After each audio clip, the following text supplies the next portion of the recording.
see some of the stuff from during the week when the team went on a team building exercise. Yeah, every team does that. It's obviously, and it's like anything in life, it's timing. And another time, if Russell does that and they won a few games, everyone would be saying, what a great idea.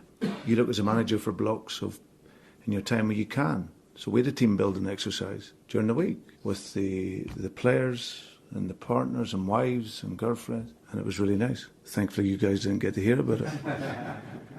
But it happens. Yeah, and I see the scrutiny that's on Russell, and whatever happens for him, he will be better for it. I have some issues around the moral aspect when I see people commenting on how he's doing, and not that long ago they were stood in his shoes or sat on the bench. I don't like that when I see a manager being pulled up on in certain parts of the game, certain tactics of the game, that not so long ago other people couldn't work that out either. Well, from a manager, I've over 800 games now as a manager, and so I'm always aware, and I look to see what other managers will be saying, or people who've been in that position, who should know better.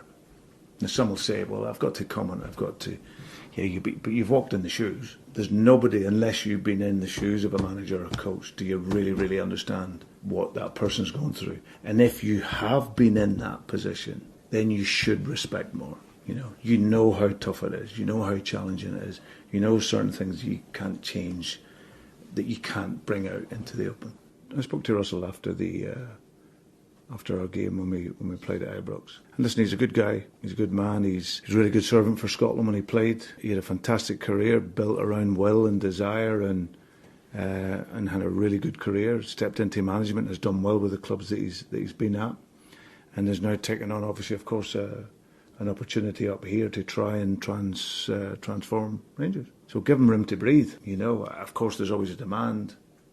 There always will be. But it's other people out within that I struggle to see how they can say the things that they say against a young manager who is trying to bet his way in. The week when